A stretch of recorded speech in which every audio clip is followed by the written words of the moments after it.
Shall we get started? Suits me. Okay.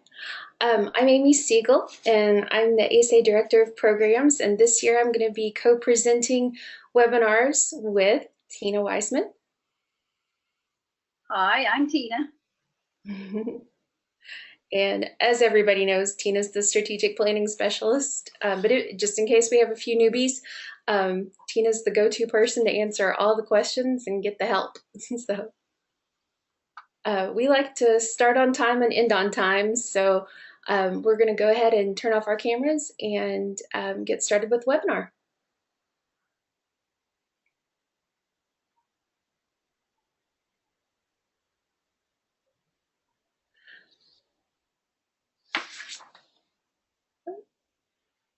There we go. Just a couple of reminders if you're new to GoToMeeting or if it's been a few months. On your GoToMeeting controls, you have an orange arrow that will minimize or expand the control panel. It has also a button for handouts. We don't have any handouts today. There's the expand it button once it's been made small. And we do have microphones muted right now. We're going to have a question and answer period at the end, and you'll be able to unmute your microphone. And you just do that by clicking the microphone, and it'll be green. And then to mute it again, it'll be gray. There's also a place where you can submit questions. And if you submit a question, Tina will keep an eye on that, and she'll let me know. Or I'll keep an eye on it. We'll work on that together this time. And it looks like we do have a question. Renee Judy, I see that Renee has asked if she should be able to hear right now, and the answer is yes. But if she can't hear, we'll send that along. There we go. To let her know. Tina, if you could keep an eye on that for just a second more in case they have more questions on that one. Okay. So, Tina, you want to take it away? Sure. As soon as I answer Renee here. Okay. I'll just answer your question real quickly. Yes, you should be hearing. And so you can just keep talking to us on the questions, typing it in when you do hear it. If you can't hear us, remember that we will be on YouTube later. So that, or you can just call me if you have any questions or just whatever needs to be done. All righty, we are to a review of the steering team, and welcome back, everybody. You had got your feet wet last year, and it was a good year. Lots of good teams, lots of good things going on. So we're just going to do a real quick review of the steering team. Some of you have already been sending your steering team submissions in, which you can do now, and I thank you for that. Your steering team is made up, of course, of your principal or principals. If you want everyone on board, that's perfectly fine. It's made up of a couple of teachers, and if you're middle school or high school, we do ask that one of those teachers be a math teacher. It's your school counselor, your economic development person. That's a person that is not employed by the school, but certainly someone that's going to see the big picture outside of the school. And then a parent, and we do ask, of course, that that parent not be employed by the school either, freeing them up to have a little bit more opinion about things, and that's always a good thing. And then whenever we have any kind of school improvement initiatives, this is optional, but if you do have, if you're Title I school-wide, if you're Project Lead the Way, if you're School to Work, if you have any people like that that you'd like to join on the steering team as well, that is perfectly fine. So it's a minimum of 6 people. Of course, you don't want 36 people in there because there again, that gets a little hectic, but definitely this minimum of 6 people. All right. You click our slide, Amy. Oh, sorry about that. There we go. That's all right. Okay, our tasks. There again, you already know your tasks, but if you have any new steering team members on here, remember that you are facilitating the school improvement planning. So the nice thing is you're not necessarily the decision makers. Although last year you kind of were, because we worked with a much smaller group. You didn't have a council, which is what we're going to talk about getting on board today. You didn't have any student body input or anything. So last year you kind of worked with a skeletal group, and that's going to be widely expanded now. So of course, then the delegated tasks, and this is something I can't emphasize enough. If you have a delegated task, be sure and do that task and not all the tasks. That will make you tired, and there's no need to do that. So that's why we have a team. So we always have that achievement data point person, always getting the achievement data up to speed, making sure it's put in place and that it's ready to present at the right time. Your root cause data there again, getting the root cause information in from the self-studies, all of that information that really plays a vital part down the road. These next three that are in red, you see these are new this year. So now your student body point person that you had on board last year now is going to play a vital role as well. And so we'll show you how to do that and to have your student body breakout sessions. And I kid you not, if it's kindergarten or if it's seniors, out of the mouth of little babes or big babes, you will get many times a lot of good information and input that maybe you never even thought of. So it's good to have the student body input. And then with your council discussion, you see that we have two people there. You have a discussion and a consensus. That's kind of a teamwork effort. It's a great time for the two people on the steering team to work together. And then that way, it's not one person trying to run the meeting, take the notes and everything else. So that teamwork is really important. And then of course, we had the intervention development point person from last year. And so you will just be taking up where you left off. All right. Now we're going to talk just a little bit about some new territory here. This will be your council, and this is going to be some step-by-step instructions on how to get your council recruited, how to get them online, how to get the appropriate information sent to me so that I can check it and make sure everything's going okay. So really nuts and bolts stuff, which is a good thing. So here we go. I just want to, while we, just a moment, pause. We're talking about this in a lot of ways, very geared toward the schools in Update 1. Those would be the schools that were startup teams last year. We might have a few people joining us today who are in Update 2 or 3, schools that have been with us for a while and have had their council in place. So remember when you were getting all your council going, if that seems a little odd, you know, like, of course we had a council last year. That's because we're kind of focusing today on the schools that are developing their council for the first time. Sorry, there we go. All righty. The School Improvement Council, of course, is open to everybody. Anybody that's in your community. And of course, it's open to all educators. We don't want just a select group of educators. We like all of the teachers to be on the council. If you could get every parent, yay, that's a good thing. You're going to have a few, but this is really a good time that you may have a few naysayers out there in the community, if you're like most every community. And so sometimes those naysayers can kind of be your best friends. And if you can get them on council and let them kind of be your devil's advocate, so to speak, you know, that's what's going to really build some good ideas. So don't just think of the people who are already in your boat. Think of people who maybe need to come to the table, who are really going to end up giving you some good information. And then we have the advantages of having a council. And we really, really, really like the idea there again of having a council, because the more people that are thinking about your school and are on board with it, in your town, in your neighborhood, wherever you're at, the better off you are, because otherwise you're just kind of there and people don't really know what's going on. It's an easy way to just, people to kind of make assumptions about things. And I don't know about you, but I like things to be very open and people know what's going on.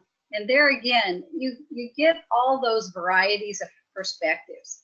And so, you get those decisions for all students because you've got all those parents that will want to come to the table, that will want to participate. And it's not just a tiny little group. You don't want a microcosm. You want all different kinds of people coming in to sit here and to talk about the school. And so the school and community start working together to raise achievement. And there's nothing better than the kids walking into church or walking into 4-H or walking into whatever it is. And, they say, how'd you do on that spelling test? Or how'd you do on that algebra test or whatever? So, because a lot of times we've all been there, especially with elementary kids, they think we live at the school. And if they see us out at Walmart or out at a meal somewhere, they almost fall over because we live at the school.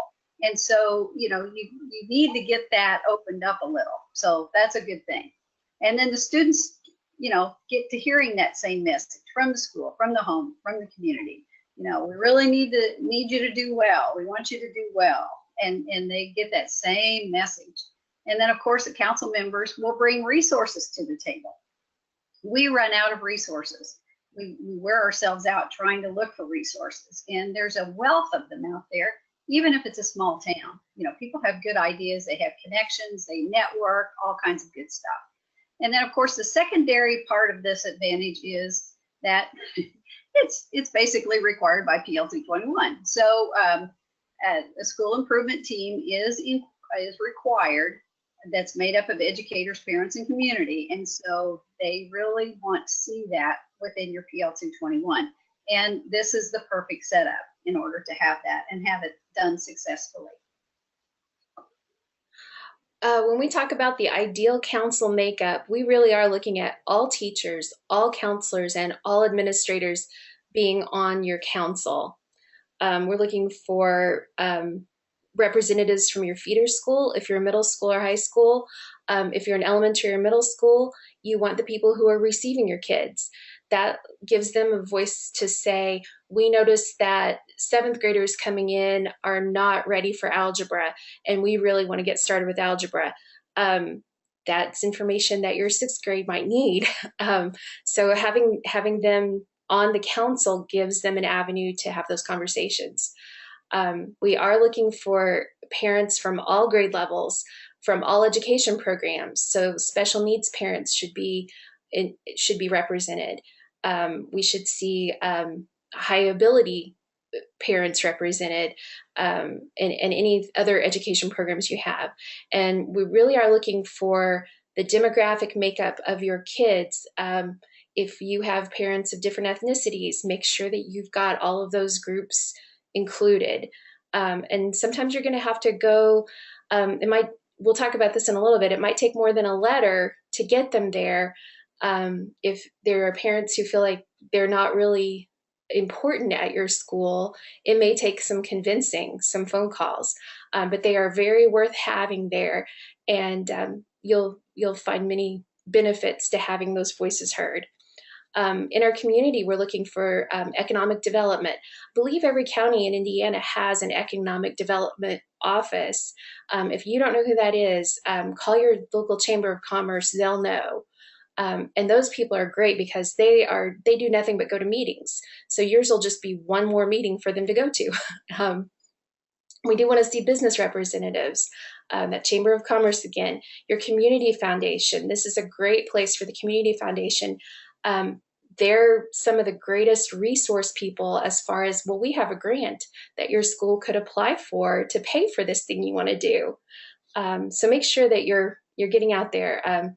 People from the media, youth service organizations, faith-based organizations, service clubs. Make sure you've got somebody from the public library coming, and any local agencies or government. When you live in a small town, and Tina and I both do live in very small towns, we have a very similar problem that a lot of urban places have, and that's that there are only so many people. Schools tend in urban areas tend to be very much in their neighborhood. Sometimes we got to reach out beyond that. In our small towns, sometimes we got to reach out beyond just our town, and maybe we're looking at the county seat. Maybe we're looking at the town where most of the parents are employed, or a significant number. So don't be afraid to reach out and just make sure people, you're telling them our kids are in your community and we really need you here.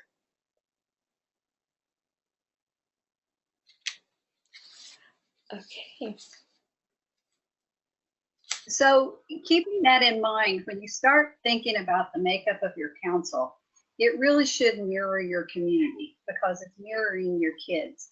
And some of you, especially from smaller areas, you're probably going to look at this and say, we don't have a great deal of variety here in our community, and that's okay.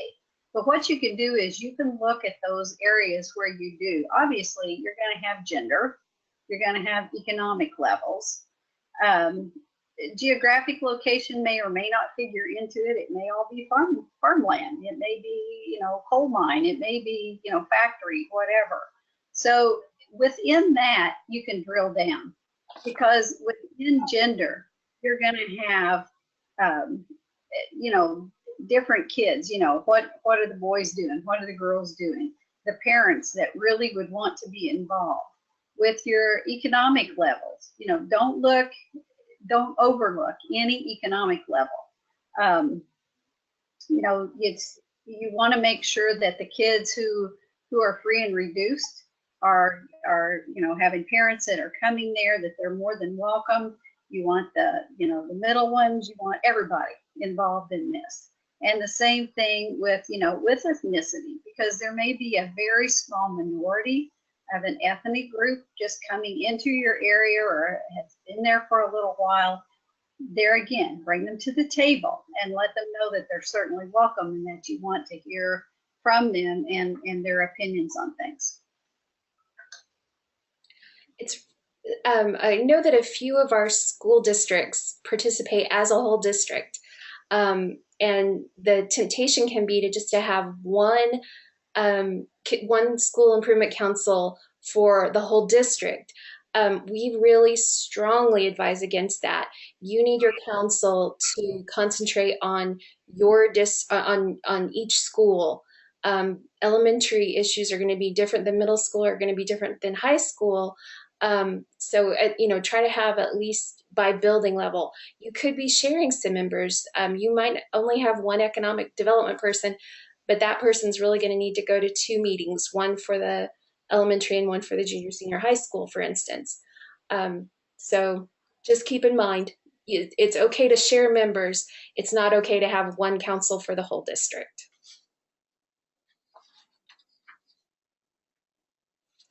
And the other thing is that we want to remind you of, you are the steering team, you are the worker bees, you are not members of the council. So you need to remember that you're the facilitators. There are no worker bees on the council. There are just those council members. You're going to be listening to their perspectives, picking their brains, and making sure that everybody's voice is heard. The council itself is going to be responsible, and this is important to know as people might be asking questions. There'll be 5 online discussions this year. They're going to watch a video, they're going to study data, and they're going to discuss key questions. Of course, they're going to be making decisions. We're going to have them, especially in the Update 3 schools, they're going to be looking at that vision. For the others, they'll be looking at the vision and as it pertains to your goals and dreams for kids. They're going to be you're going to be updating goals this year, and they'll play a part in that.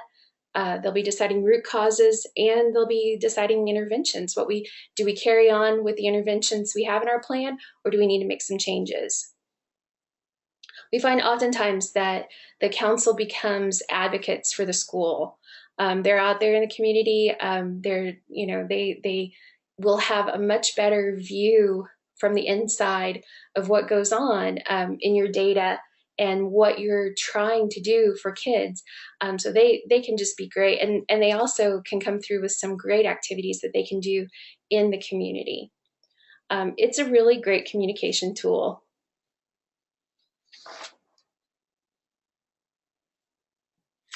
Okay. In the manual, which you remember is on the VTA process page where you got all those pretty little colored buttons there on the left. I'm sure Amy, being the IT person right now, is cringing when I say those pretty little colored buttons.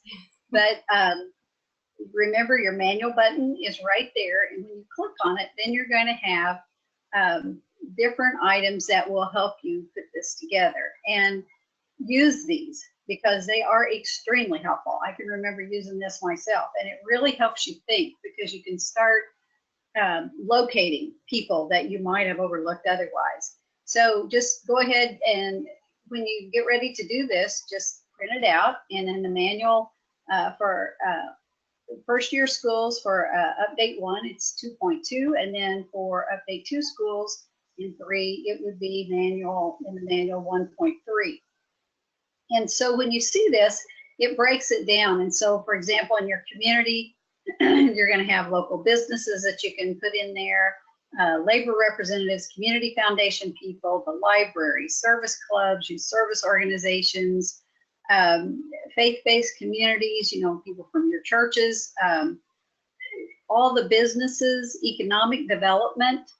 Your economic development person for the county would be a great person on there because nobody knows to go to a meeting like they do. And, and a lot of these people, I know, are very shy about asking them to come to another meeting, but don't ever hesitate to do that because people go to meetings.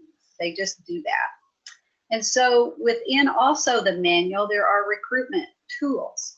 And so you can see that there's a new council member recruitment letter that you can use. It's on 2.6. If you're update 1, if you're an update 2 or 3 school, it's on 1.7. And then there are also recruitment talking points that we've provided for you to kind of help you break the ice with some of these people and give them a little bit of understanding of what's going on. And then we also have an SI2 flyer. And sometimes that's kind of handy if you want to take that like to like a Rotary Club or Ruritan meeting or something like that, or to the church or to businesses, or drop some off at the library. There's just all these different places that you can take these. And then we do provide you with a new council member letter. So we've already got the letter up and ready to go as an invitation, which Amy's going to tell you about here in just a second. And that way you don't have to go from the ground up. Yeah, as you know, we like to provide you with lots of things to get you started. That's part of, we think, why you're here. We like to make lots of documents available and ready for you to edit.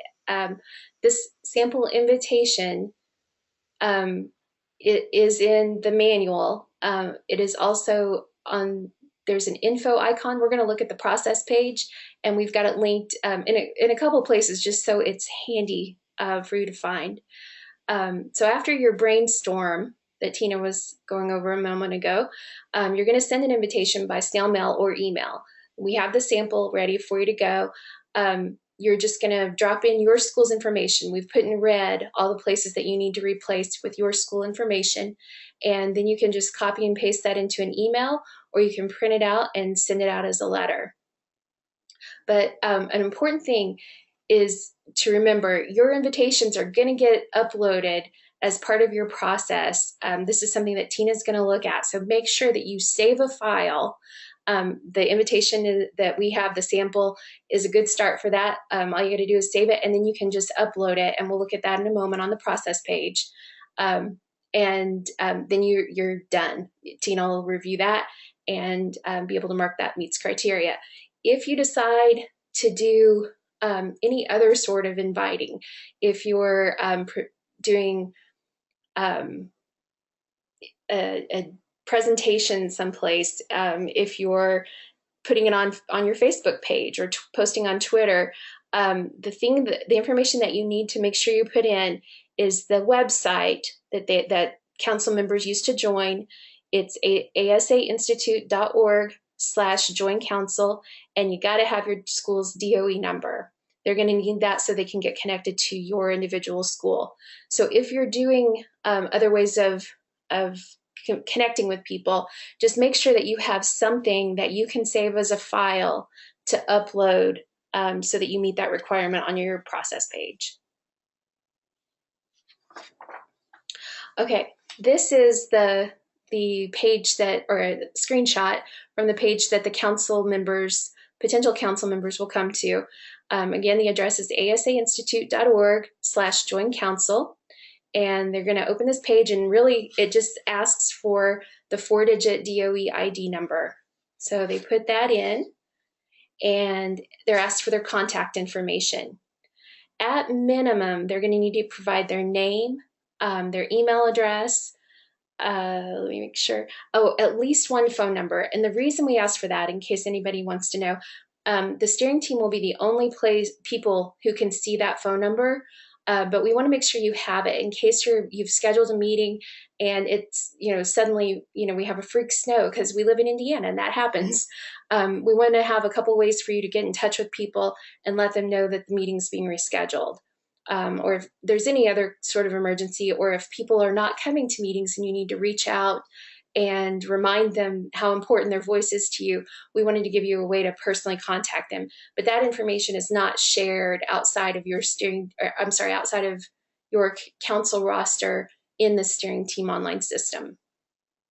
The other thing we ask them for is an employer and an occupation. And we find that information can be used in a lot of ways by schools. Sometimes that comes in handy for a career night. Sometimes we've have an intervention where it would be really useful to have kids visit the hospital, and lo and behold, we have a community council member who happens, or an improvement council member who happens to work at the hospital. So we do ask for that information as well, just so we can see. It also helps when Tina goes to look at your roster. That'll let her know where everybody's coming from on your roster. And then after they submit their contact information, they're going to get this page that thanks them for joining. And it also has a little note here, and I'm going to just mention, you want to remind everybody that they're going to get email from our address, asay@asainstitute.org. And that's the address that sends their council invitations when you open up a council discussion. They'll get an invitation from us with all the details, and we just want to make sure that those emails can get to them. So a great thing to do is to check in with the person who manages your school email system and make sure that that address is on the white list, or however they manage that. And you might just remind people, if anybody tells you they're not getting emails, have them check and make sure that they can receive emails from that address.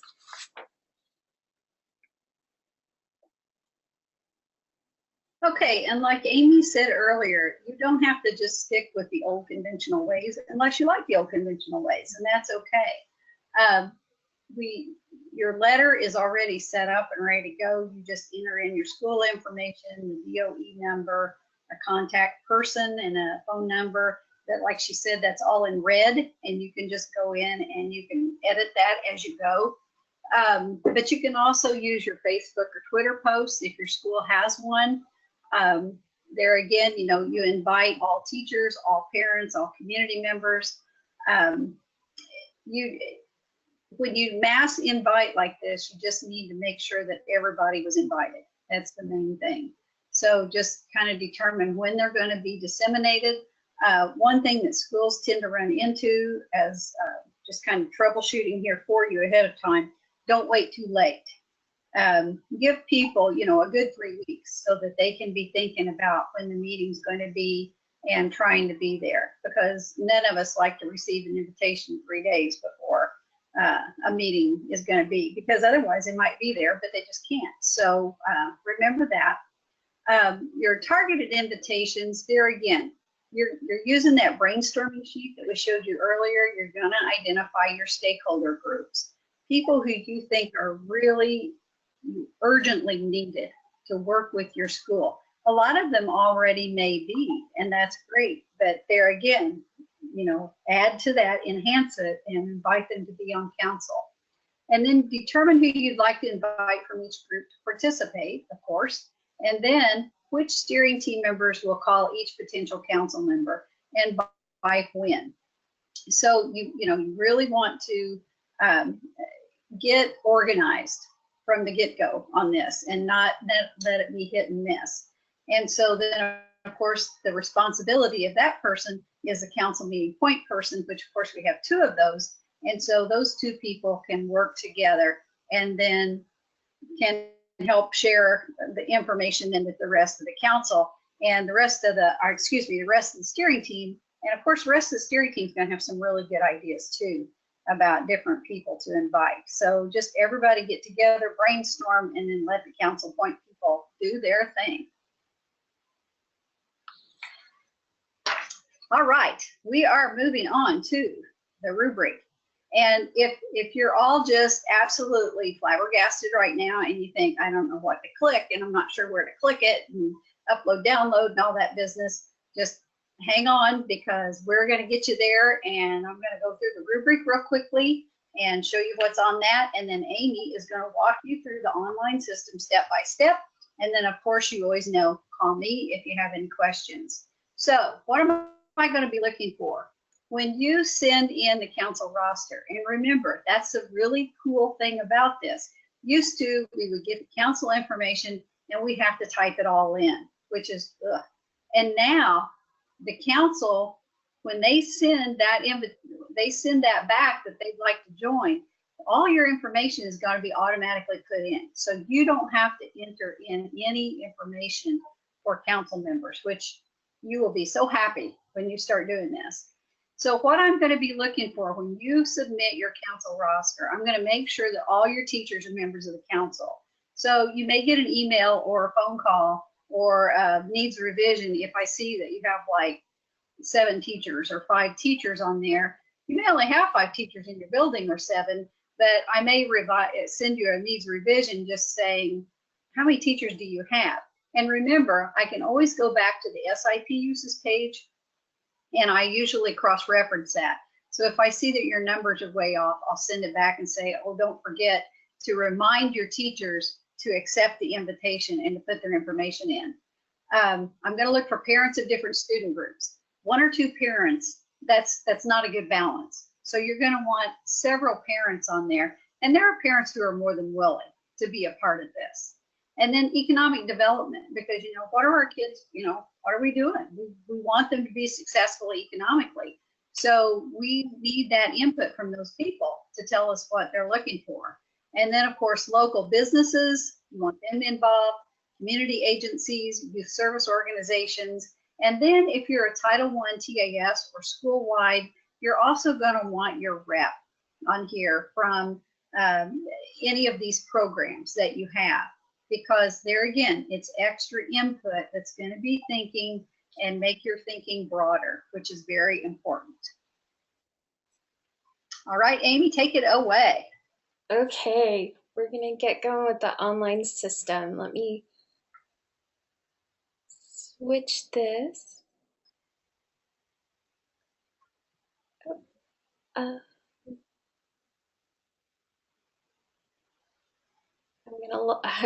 was logged in earlier and had to restart right before the presentation, before the webinar started. So let's go, as always, to the process page. And I'm logged in as an Update 1 school. Of course, you are all getting your organizational structure updated. We're going to actually talk about that at next week's webinar. We're going to pop down here to section 2, convene the School Improvement Council. We have some reading material here, a little introduction that Sue wrote. We have the video, today's video will be posted in place of the one that's there right now. We have a link to the potential council members in step 4. In step 5, we have a link to instructions for inviting the council members. I'm going to go ahead and click on that. And this is another list that reminds you who we're looking for, and it has a link to the sample invitation.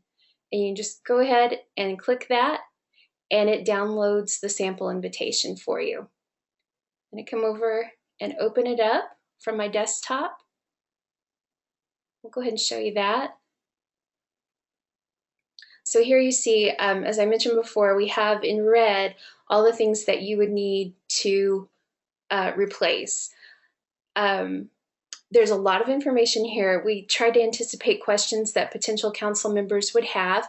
If there's anything that you feel like needs to be added, if you think it'd be a good idea to let them know that there are going to be 5 discussions, for example.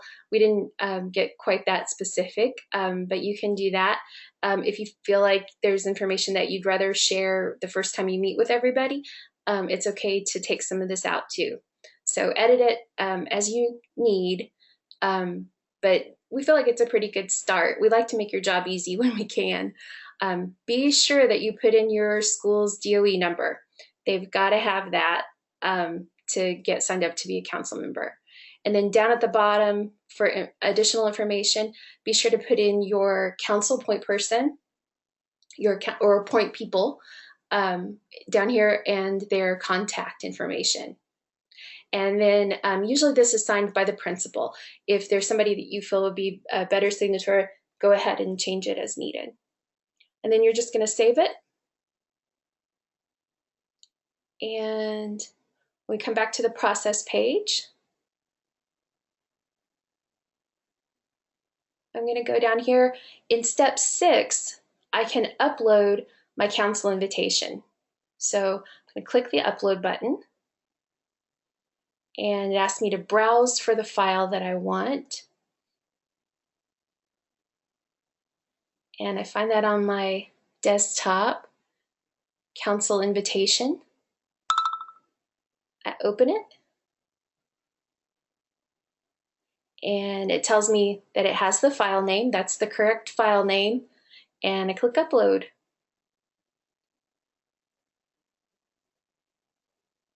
And once that's done, I can go back to the process page.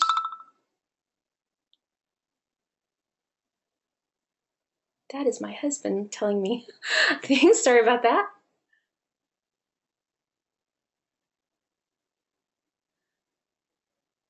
And if I ever need it, I can download that council invitation. We try to, anything you upload, we hold on to it, and there will be a download icon where you can get it. And then when you're ready, you submit for review, just like always. Pick one of the people from our wonderful steering team and submit, and now it's submitted. Then Tina's going to review that, and I look for feedback back here on my on the process page. Something important that we do when you're disseminating an invitation far and wide, as we know, some of our kids have a great sense of humor, and you might find Mickey Mouse or Minnie Mouse or all kinds of people on your council. Of course, we don't have anybody on ours yet. If we were here, there should be a list. And what I'll do, I'll go ahead. Let me show you. Oh. I'll go ahead and go to that join council link.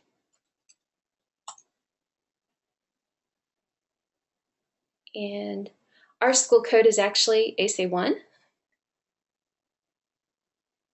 We'll put in and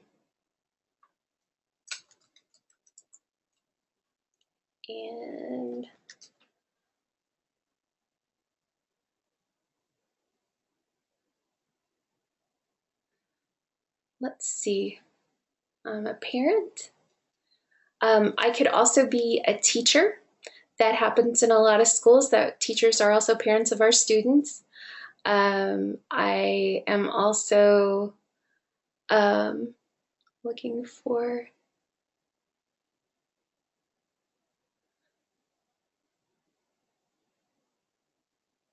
let's say that I'm also with a youth service, I'm sorry, a service club, that's what I was looking for. I'm also with a service club, something I volunteer with. So they can check all that apply, and it's great to know where we have that. Be sure that you do have some parents on your council, though, who are not also teachers. So I'm going to save that. Oh, and here, it's reminded me that I need to put in a phone number. So my day number, I can provide any number that applies or that I'm comfortable with. We just want to make sure that we have at least one phone number and save. And now I get the thank you note and a reminder to make sure that ASA is listed in my addresses that I can receive email from. So now when I come back over to the manage page, oh, you know what? I put in the wrong school code. I put in the one for a different demo school that we have. So let me go over, let me think about that for just a second. So I just want to make sure that we show you what that looks like when people are there. I'm not logged in as an administrator now. Sorry about that.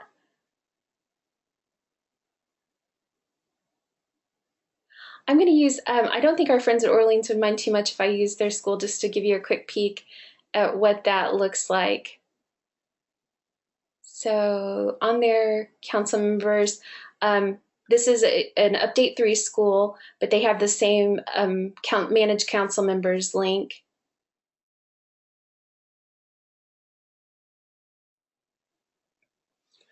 So that's what yours will look like once you get people in there. If you need to delete somebody, there will be a delete link. If somebody lets you know that they've changed their email address, you can make that edit. If there are if somebody moves out of your school district and decides they don't want to do this, or a teacher retires, this is where you'll edit this whenever it needs to be edited. And once you've had a look over your council members, you're going to submit that to Tina. There's also a roster that you can print. That's really handy if there's ever an emergency that you need to make phone calls for. And then you'll submit that to Tina as well. A good thing to do anytime is to make sure you've reviewed the rubric. So on the invitations, these are the things we're looking for. And I can pull up our invitation to make sure that we have met all of those requirements. And then this is what we'll be looking for on the council roster, that all teachers are members, parents of different student groups are represented, economic development, local business, and youth services. And that's really just, that's the minimum. That's, you know, we don't require you to have absolutely everybody in your community. I'd love to have public library on there because they are a fantastic resource on a council, but those are the ones you just have to have right there. Tina, have I forgotten anything from the online system? No, I don't think so. Just everybody just remember, really make use of that rubric, because I lovingly call that your cheat sheet, because it's good to see that ahead of time before you send anything, because you can check what I'm going to be looking for, and you can save yourselves a lot of time. And then, you know, that way I'm not sending it back saying it needs a revision and you're having to take the time to revise it. I mean, there may be some instances where it happens anyway, and you know, always read the comments. But 9 times out of 10, if you look at this rubric ahead of time before you send it and just double check your work, it's going to save you a lot of time. Absolutely. Absolutely. And remember, this is also where you'll come to see your feedback. When Tina has a chance to leave you, or when she's made check marks and left comments, you'll come here. If you notice on your rubric, when she gives you feedback that there's something specific to address, we try to always put your edit button right here where it's handy, so you can get there and make changes as needed. And you can always get to your report if it's something that you need to look at to say, well, I thought we had that. You can pull it up and look at it side by side with your rubric. Okay.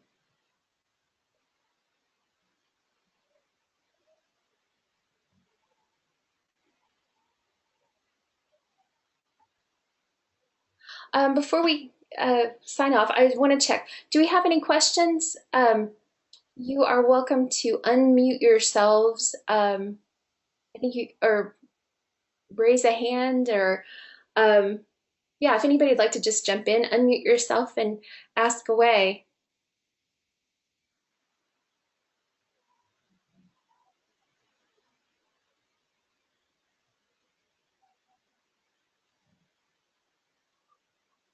Oh, there is a hand. Tamara has a hand up. And there you go, Tamara.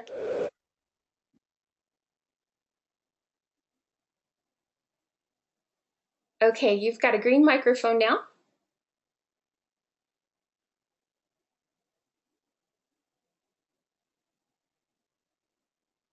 Do we have Tamara?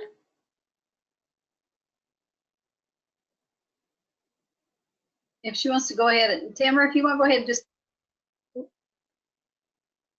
Sorry about that.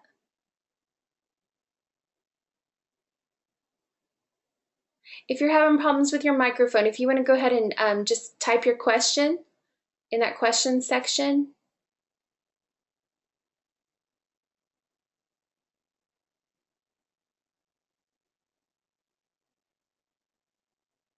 I think we might have a technical difficulty.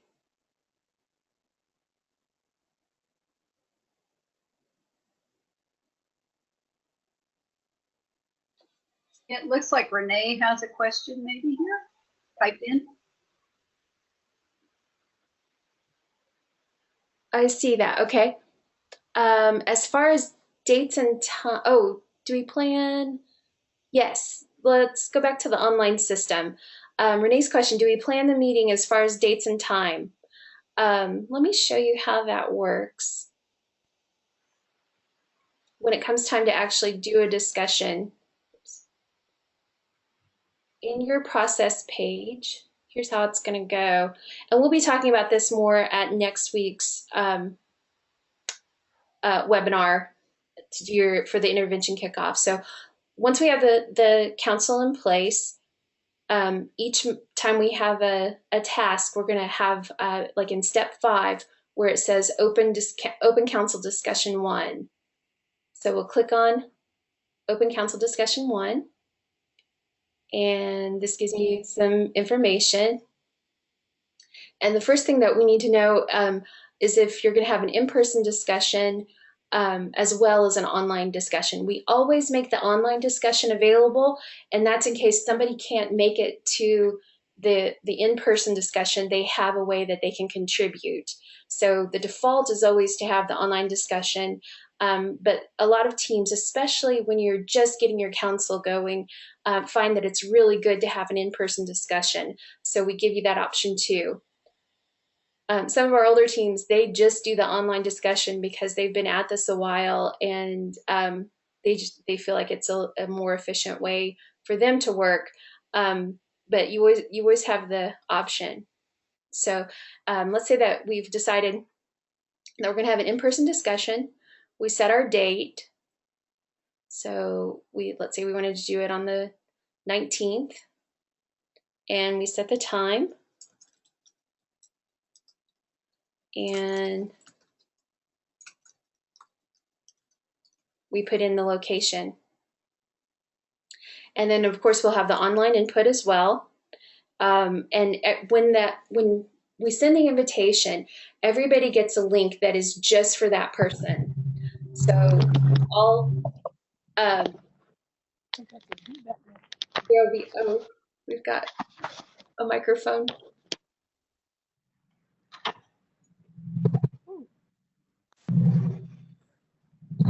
I think that might be Tamara. I'm going to go ahead and mute your microphone for right now, Tamara. Okay, I think they might be trying to get that set up. Okay, so it's kind of a neat thing to do. Instead of having a username and password that everybody has to remember, every discussion they get an email with a link. and that link is just for them, and the computer, the online system recognizes that's the link that was sent to this specific council member, and so it will show the discussion with their name, and we'll look at that more next time. And then we also have a date. We select a date for discussion to close. So we try to make sure that you have discussion closed by your due date. So keep in mind, keep a good eye on your due dates, and then you send the invitation. And this is probably going to tell me, I think it's going to tell me that I don't have any council members set up, but we'll see. Oh no, this one does have. Oh, okay, I see what it did. This is our steering team. Steering team members all get a copy, and they also get a link.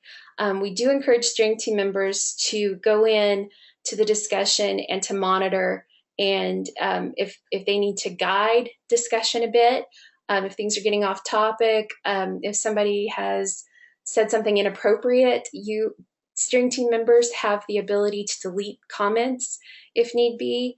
We find that that's really rare. People tend to really focus on the task at hand, and we've seen some great discussions. One of the things I like about the discussion is we kind of used an idea from Facebook.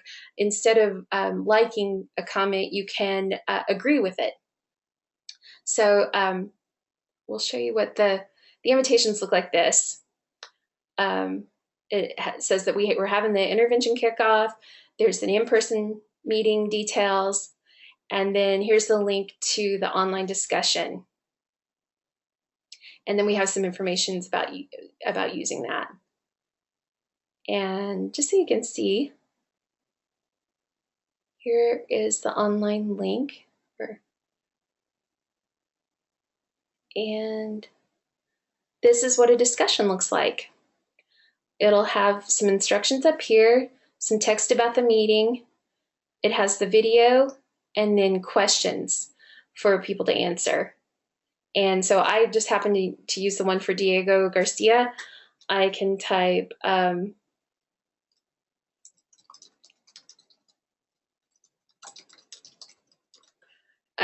my comment and leave that in, and it shows up. Now, since I am this person, I can edit my comment or I can delete it. So I hope that was helpful. I know we're getting close to 4:30. Do you have other questions? Sorry about that.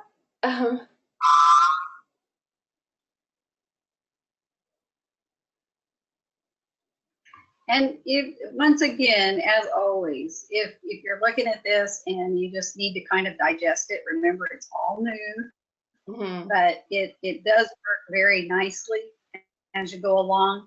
But definitely go along step by step, because you can't get out of step on this. So you just go down through the process page and you do it step by step. And then if you get stranded somewhere, give me a call or drop me an email. Tamara, I've got you unmuted again. Do you have a question?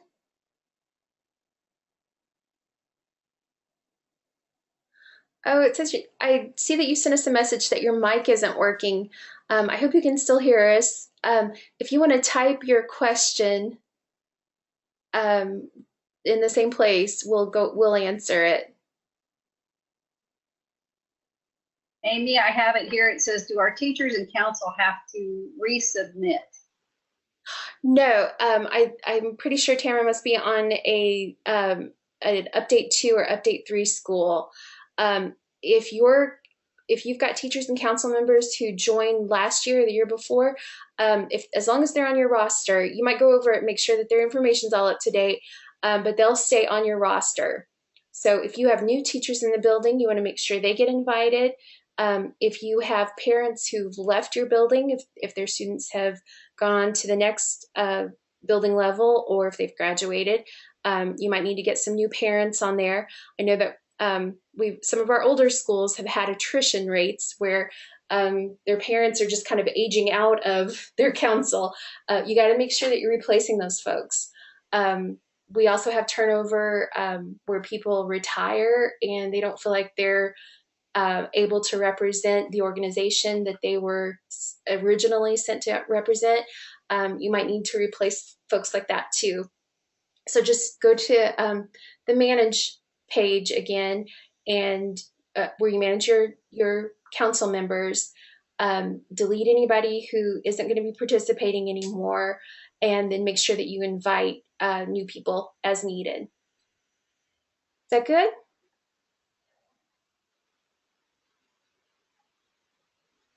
She says, how do we know if we are a manual 1 or 2? If Tamara, which school I can check? actually, if you could type there's a really easy way. When you go to the process page, whichever tab opens up, that's what right. that's what process you're in. So, and actually your manual, you can click on any manual tab, but when you open it, it'll open to your default tab. So the school I'm in as, they're an Update 1 school, so they're always going to open the manual page to Update 1. And if you're an Update 3 school, it'll always open to Update 3.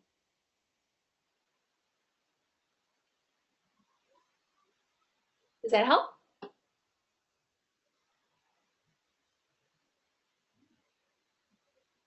Any other questions? Yes, she said we're good to go. So, great. Good, Tim. Glad to hear that. Okay. Anybody else? I'm not seeing any other hands.